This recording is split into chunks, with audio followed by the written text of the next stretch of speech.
Good evening and Merry Christmas, everybody. Today I got a legend with me. One of the great legends of Northern California, been around a long time. I am so happy that he's here, Mr. Robbie Dunbar from Earthquake. How are you? Hi, Greg. I'm fine. So glad to be with you. Am I shaking you up already? Yeah, you're shaking me, Here, babe. show them the t-shirt. Oh, right. Hey, look what he gave me as my Christmas present.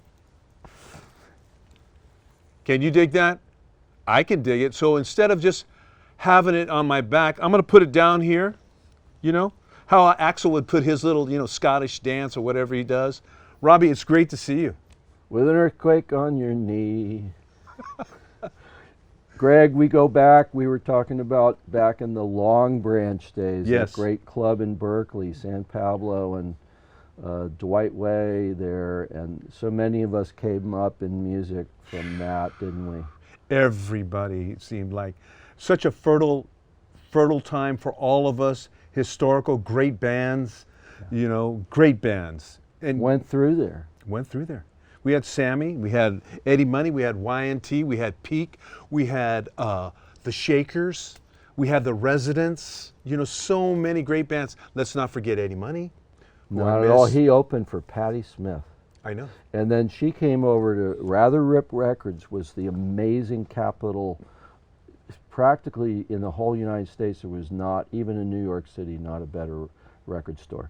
And two Berserkly guys, Greg Kinn and also Gary Phillips, who joined Earthquake in '74. That's what you were saying? We were talking about all the way, which I know dates us a few days. We're still young. We are, man. We're still young at heart. We're wearing our COVID masks. That's right. We took them off. Not right now. He looks like Billy the Kid, right? I got it down low. You know what I want to ask you? Were you at the Rather Rip show with her? No, it was upstairs, right? And then there's a picture of her with our bass player, Stan I was Miller. there. I'm going to show you afterwards. I brought a bunch of photo albums from back in the day there, and I'm going to refrain from all the name dropping. I want you to drop as many names. Too. Yeah. So let's go back into your history a little bit. When did you know that you wanted to play guitar, and how old were you at that time? That is I love your questions, by the way. Thank you. I'm such a fan. I'm a follower of Gregory Correa. Everybody needs to know. But guitar was, my dad had a printing press accident in West Virginia and almost lost his left fingers, like reaching in, and a country doctor fixed that. So he tries guitar in late 1963 and hands it over to me and my brother Tommy. Tommy's in the Rubinoos, the founder of them, and named Psychotic Pineapple, our friends too, all these friends of ours there.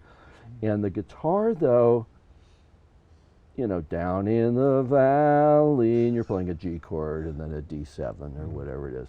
It's sort of like, this is okay. And I already knew how to play the trumpet from the 3rd grade. This was 6th grade before moving to Berkeley. Well, February 9th, 1964, the Beatles on Ed Sullivan's show, and the world changed. Yes. The world, hello, all the cultures globally, start growing your hair, start saying, we're already, we've got folk music and we're groping for a way to be the next generation and do better, or at least in a different way than our parents. Tom Brokaw called them the greatest generation that sacrificed by World War II. So in that sense, we can't even ever talk. Right. But in that other way, the guitar was like, this is what you do with a guitar.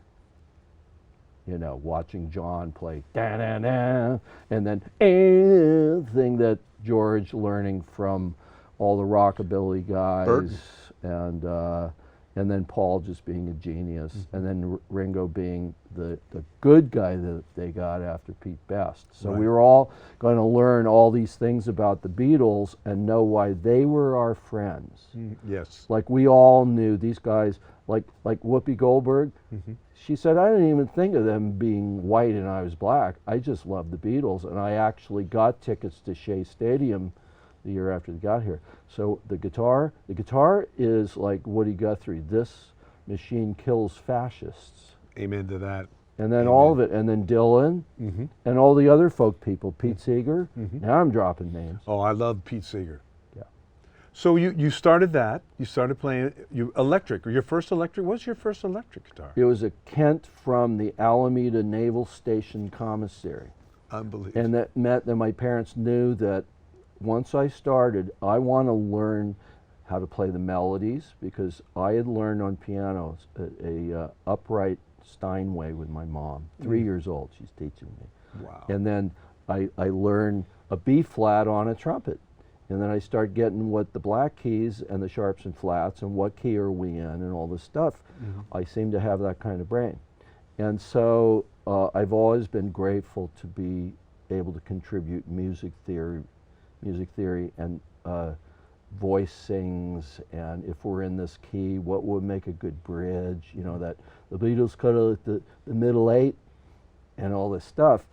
So the electric guitar was that I stayed on, it was an Airline or K acoustic, really kind of crapola, you know, not real wood. Was that called when it's pressed wood? Oh, it's What's it called? press wood. Press Press wood. wood. Yeah, recycled wood. Yeah, whatever. Yeah. You know, real military commissary quality. But you know what? It did make 6 strings of chords and stuff, and we drove across the United States, my sister with the dial, every rock and roll station we could listen to. And we get to Berkeley, and I don't like the fog here. The whole To this day, country you is still boiling hot. You still don't. July of 1964. Next thing I know, still the guitar and starting to learn chords, we go to see A Hard Day's Night in downtown Berkeley with our oldest friends, the Cody's. Cody's Books was my dad's West Virginia friend. And so the electric guitar was maybe the Christmas of '64. And then I had some bands, the Mystic Guys, like them and Van Morrison, Mystic Eyes. And I just saw that everybody should see this on, I guess, Amazon, is Van Morrison.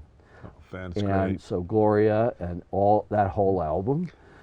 And Babe, I Please even Don't- wrote a song. Baby, Please Don't Go. Another time, yeah, Baby Please Go is actually the first one. Right. And every guitar, Right. Boom, boom, boom, boom, boom, and they were off on that train. Right. So, but that was great, because then you'd also had in the summer of '64. Well, we had been to see the Rolling Stones, my sister and me, at a noon concert at Carnegie Hall, and then we got in the car to move here, and they stopped. The police didn't know what to do. The girls were rushing the stage. They stopped the concert, and I'm going, "Wow, this is quite an experience too." So it was very formative. I think I kind of like this. Maybe I'd like to earn this thing. I don't know, but I was more and more like a rock and roll kid, but musical. Right. I always wanted to be musically have integrity and be respected. And you do. And the electric guitar can be in the right hands. It just cuts to the way quick. You could hear it in those Dylan, like especially starting with, or actually a lot of songs of his. Such penetrating lyrics, but also like the times they are changing. But I mean, like Masters of War and Hard Rain's Gonna Fall, or whatever. That's a great song. That's like rock guitar, because his early Minnesota upbringing, Dylan was actually trying to be a rock musician, and folk was really happening, so he got Right. there. That's all part of the answer to an electric guitar, and then getting to hear like Jeff Beck and Jimmy Page as the rhythm guitar in the Yardbirds at They the turned it Fillmore. upside down, huh? Yeah, they did, and Jeff Beck has been a genius ever since then. You know, we Day one. could spend a whole interview on Yeah, Jeff just Beck. with Jeff. Yeah, but anyway, let's go to the next question. So, 'cause I'm so sure anyhow, you so got you some. you got that. You came here. You came here in '64. You said actually '64. The year of the Beatles. Oh my goodness! So that was a starting point. So then you said you got a couple bands. I'm gonna move up a little bit into your like. Yeah. When did Earthquake? The first Earthquake was. It was Purple Onion. I met the guy. Earthquake, not the Purple Onion in Right. San Francisco. Oh but right, no, Purple Earthquake. Right. Yeah. And so I met the guy that did your sound in the video that I had the honor to actually be your MC. John Sargent. Yes. What a He was nice a guy. co-founder with another wonderful guy. So it was John Sargent with Greg Boykin were the founders of Purple Earthquake. And Greg being black was like an integrated band, you know, like how we love Booker T and the MGs. Exactly. So you got this Berkeley, what was called Provo Park, across from Berkeley High School. Of course. And man, what a breeding ground for us guys to keep preparing to play there, these shows with great bands. Great bands. Loading Zone, but then like Steve Miller coming in, and et cetera, et Stoneground. cetera, and then playing around town. So we just kept going through being a 5-piece Rolling Stonesy. We would only play British songs practically. And then, so you had an original lead singer, and then we met a guy from Richmond playing in a band called The Trees with a Z at the end, John Dukas. The great John And Dukas. the great John Dukas, and what a character. What a And character. he would jump off anything he could find later on. He was kind of shy then, but he knew he had the voice, and we knew he had the voice. And he brought more of an R&B to our sort of British. And I've seen it over and over again. When you combine those two, they're all from the same source anyway, Yes. blues type. Yes. But then John Sargent got injured, a motorcycle accident after joining in '66. I'm 13 years old. Then the next year was losing our rhythm guitarist founder, and then for whatever reason, our lead singer started associating more with his Richmond friends. We became a 3-piece with Greg Boykin was our Jimi Hendrix, who we had seen. So, and if you're a band called Purple Earthquake, you might be able to play Purple Haze. And so we would do the Who and knock the equipment over like My Generation we used to end with. Now we're ending with Purple Haze. And then, but the 3-piece, you know, when you have the next person as a lead singer, he said, well, I'm coming back to you 3 guys. And then, sorry to go back, but Stan Miller would do Boris the Spider by the Who. You know, you just had these songs. And I know it's a short interview, but the point where Dukas came back, and then that was the lineup that got signed to A&M Records in 1970. Great when I pictures. graduated from Berkeley High. And going to Laurel Canyon and all those musicians there like Echo in the Canyon. And then we went on that way, 2 albums, the 4-piece, and then it was kind of like, you know, we could use another guy so that Mr. Dunbar could do more of could what play. theory tells him to do. Yeah, and do those soloing. Right. And so that relieved me to do that stuff and improvisation on those, like the Rock and the World live album is just like, who needs Pete's Coffee if you wake up to Earthquake's Rock in the World? Turn that sucker all the way up. Right. And I've been very proud to this day of that. But getting Gary Phillips, he was in the band Copperhead out of Marin County with John Cipollina. Yes. Now we're dropping some names. Yeah. And so having him and then going through these Rock in the World's live, 8.5 in some ways, the best with Hit the Floor and Saving My Love. Save My Love, great song. Yeah, and then Leveled was meeting Kenny Laguna and Tommy James. Kenny was a Shondell, and he later went on to drop another name, Robbie. Come on. Joan Jett. That's right. And so he wrote, I Love Lovin' Cup. It was even covered by the House Rockers or somebody from Pittsburgh. But our version is the version, and it has that Shondell's little thing in it. It's very concise, like I love playing it with our new. But, you know, we were earning our PhD in substance abuse, and then by the time we got past the level to this thumb title, which should have been Goodbye California, like this song is kind of like the first Right, Untitled. right. It was called 2 Years in a Padded Cell. And then this was the point where we had been to England and Europe, and we were probably getting You're ready climbing. for the next pantheon Right. of people. If you think of like Aerosmith and Tom Petty, Mm-hmm. we were beginning to bang on that. Mm-hmm. But people just said, you know, you guys are like the Rolling Stones of the Bay Area, and they've loved us ever since, like on Facebook. Mm-hmm. But like I quit the band not knowing, I just felt like, you know, you're partying into the wee hours time after time after time, and it's getting that, tearing it down. And then I've always kind of said, well, what would have happened if I had stayed with the band? Mm-hmm. And so I went back to Cal Berkeley Music That's Department. right. You went back to school. and, huh? and then Cal State Hayward. Mhm. So I have a master's degree in music composition, and I loved it. You know, you're talking about that. I just seen some charts here that you wrote, and let's before we go into that, because Sure. I know you are so. I want to keep on the track because Yeah. you are so meticulous in how you. I just watched a video of Robbie doing the Star Spangled Banner at Capolindo, right? Campo Lindo wrestling with my son Jeremy. Yeah, with Jeremy. Jeremy, I'm going to give you a shout out. And here's your dad playing it. And you know what? I've always, like you, always reminded me, even back then, even from '74 to present day, you always remind me of a maestro. And the reason for that is how you fling your hand out, how you downstroke, and just you have that fluidness. And I've always just, when you do that, I just go, that's my brother up there, man. He's tearing it up. Thank you, brother. You know. So how did you guys got there, and then you kind of vanished a little bit. You were going to Yeah. school and didn't hear from Larry you for Lynch. years. Larry Lynch brought you back into it, or He was watching the same, you know, drug and alcohol deterioration with the Greg Kinn band, mm-hmm. and he couldn't stand it. He was like Mr. Milk and Cookies.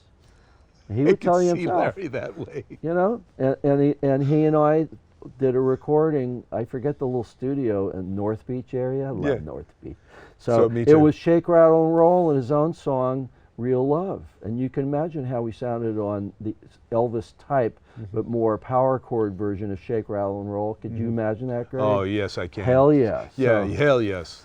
But anyway, that started, and then we did something called MOB, Lynch Mob, but MOB or something, then later Larry Lynch and the Mob. And right now, we were taking songs from that era. They're all radio-worthy songs. Oh, they're great songs. And you know, so let's, now that we just talked about Larry, let's go into your chapter, because we could talk for hours, but let's go into your chapter of the new. Yeah. Don't you love the T-shirt, man? I do. I can Thank you fast so forward much. This that is rare. question, Greg. Thanks for the T-shirt. Yeah. Shameless self-promotion. So tell me about how that started. You got a great lineup. You got Johnny O'Day. You Singer. got the Jet. You know, Bass. bassist. You got Larry Lynch. You added Larry Lynch. You had the Bank for a while, and of course, none other than Scotty London who came on my show. Love Scotty. Love you all four of you, man. Mom. Yeah. We're going to kiss the ladies So at the tell, end. yeah, oh, that's what we're gonna do, baby. So let me ask you this: How did that all develop? How did that come to pass? I love that question, Greg. And I love you, by the way. But, Thank you. It was having gone through, for instance, Jimmy Jett answered my BAM magazine ad for guitar lessons, 1989. He becomes the rhythm guitar player, then the bass player for Larry Lynch and the Mob. Wow. And then including the three of us go in. You're going to love this one that we did, because I just gave Greg this Larry Lynch and the Mob era 3 CDs. And so we went to Fantasy. Rest in peace, by the way. I know. We So just sad. lost our greatest studio practically. Right. And so then at that era, I had been through Cal Berkeley and then was in the middle of Cal State Hayward. And what's nice is the consistency between classical music and, you know, Won't Get Fooled Again. You know, Bingo. The Who, you know, Bingo. Jagger and Richards, Mm-hmm. you know, Lennon McCartney, come on. Yes. All the other ones, Mhm. all the other geniuses. Right. You know, we could go on and on. But so here I am with that, and then meeting my ex-wife Jocelyn and then having our two extraordinary children, Risa and Jeremy, in 94, 96. So I'm kind of going through the years more towards being a music teacher, but playing with Larry Lynch, all these corporate and weddings in the nicest places around the Bay Area. But it was that kind of like, if you've ever played cover music and you're not doing your original music, there's a part of you that's feeling very dissatisfied. Yeah, it's poo-poo.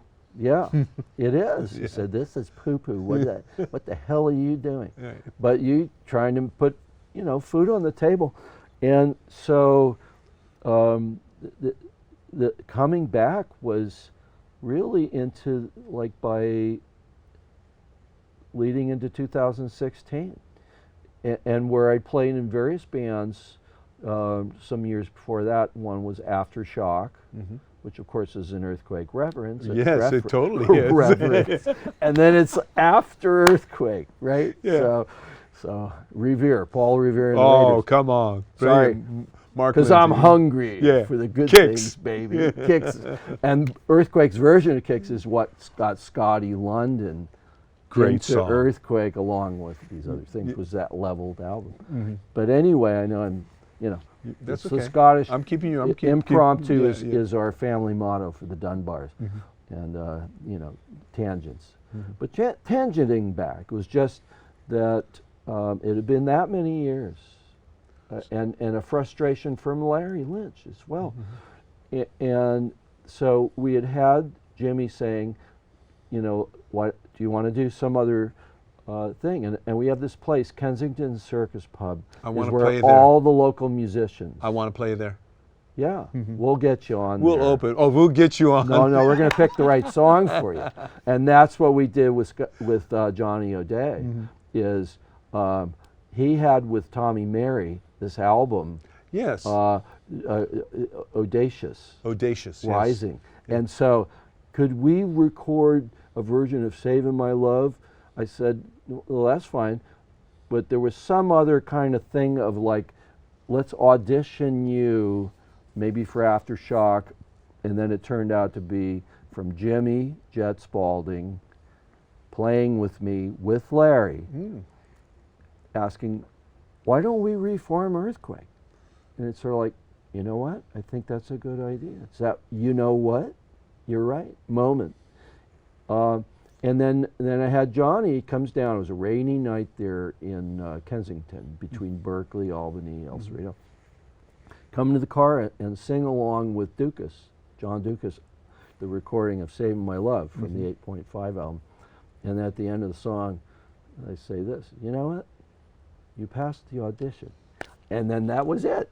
That's all you need, right? That's all you need. Just got like Lennon soul. on the You're rooftop. another character like the rest of us. Right. You're a brother. Yeah. You're going to be loyal like I am. Mm-hmm. And Great I think guy. we found something here. Yeah. And Johnny is a great guy. And you did an interview with us in September of 2016 with Ralph Benkes, the bank. Yes, let's not forget Johnny Ralph. O'Day, you, me. Right. And I just watched it, and I'm going to get you to sign it for me. Oh, So that's the sweet. last part of this is just that since that time, you came out to our first, here, we'll do the safe COVID. And COVID. COVID, goodbye, vaccines, hello. Back to normal, the new normal. Yes. Yeah. But the point on Earthquake reforming and then playing those songs in a demo and just moving along, playing some gigs. At some point, and this is part of wanting to write a book, whatever way that's going to happen, I can feel it coming. And the whole story, and a box set we're doing with Mike Varney, who's with Shrapnel Records and a huge Earthquake fan, and Dennis Tuning, who is really our coordinator, he is. total, like Rocky Erickson, all these different bands. Right. Man, these two guys, and we're getting close with my ex-manager, my brother of 50 years, Matthew Kaufman. Wow, Matthew's still around? Yeah, he's in Palm Desert. Oh, okay. Well, And so we're very close to BMG, a guy named Pete Gardner. Pete had done with John Dukas something called Purple. It was the two A&M albums. it had John Dukas saying, "I will never write liner notes again." So he traced the whole history for it's a very Dukas God remark. bless you, man. God bless you. Yeah, yeah. You're always looking down. He's in rock and roll I heaven, call him man. Dookie. Hey, Yeah, so I remember that. So no, there was always that respect between I know. him You and guys me. loved each other, man. You guys. And we carry that right to the new guys, man. Right? You have actually, what you've actually done is actually build bridges, and you got 5 bridges and you're all connected. Because when you guys are on stage, you guys are explosive. You could see the feeling between all of you. You guys dig what you're doing. And we dig, we're doing what you got to do right now is Zoom songwriting. We got, from the old Larry Lynch and the Mob stuff, some songs are Earthquake. The others are our other band, the Faves. And we just finished a video called Remember. And people should check out that Greg Kinn song done our nice, concise, strong way. Is that the Fabs? It's Faves. Faves? Yeah, F-A-V-E-S. Oh, okay. And it's like on, you know, I don't know if it's on YouTube, but on Facebook or whatever. But anyway, the point is, you know, you got Larry and Jimmy and me are 3/5 of Earthquake. And Scotty wrote the song before he broke his wrist with skateboarding with his son. It goes like this. Do it right now, what are we waiting for? There'll never be a better time than right now. And I just feel like, we all feel like we got to get back to some stuff. We got to get back to going in a recording studio, we got to get back to recording, and I think the next phase of fun that we're going to have being Earthquake. So, I think so I know too. we're getting to the, I'm trying to make a summation before the end of the interview. So, you know, what I like to say, I am honored. You know, you wrote me a little note and said, "Hey, I'm honored to come on Harmonics." Robbie, I'm honored that you're here. I'm happy, so happy that you guys are moving forward. I hope Blue Voodoo and we will open Same up for thought. you. Yeah, and do that. I want to ask you before we close, because I asked Scotty too. We had one of the greatest guitar players of all time pass a month ago or so. Tell me just a little bit about a 30-second split. We could talk hours for about Eddie Van Halen. Tell me about I don't even dare try finger tapping. He was one of our absolute revolutionary geniuses just by being Eddie. You could tell by that smile. It was sort of an impish grin to say, "I'm good at this." You know, not like you're not, but like, dig this. And then when you would hear Eruption, that first album told us that a new era in that sense. Most definitely. You know, I was never into the glam 80s rockers kind of thing, but they transcended that. You know, and David Lee Roth brought some amazing thing that, as much as I love the ones they did with Sammy Hagar. Of course, Sammy. One particular almost naughty one is, well, there's a bunch of Hot for Teachers naughty, but beautiful girls in the sand. You know, I'm going, "Oh, I love this." So, you know, I was still listening to say, what's the newest Pete Townsend or Bruce Springsteen. Come on, all the way to now. Bruce is my hero too. So as we have to, you know, we have limited time. We want you to come back, but as what's normally happens at all the time, and you've already done it 2 or 3 times on this show, we're going to thank all the ladies that watch our show, all the people that make this one of the most exciting shows, having you here and all, you know, being blasted all over Northern California and the United States and hopefully the world soon. This is Gregory Correa with the legendary Robbie Dunbar. Thank you. Earthquake rocks.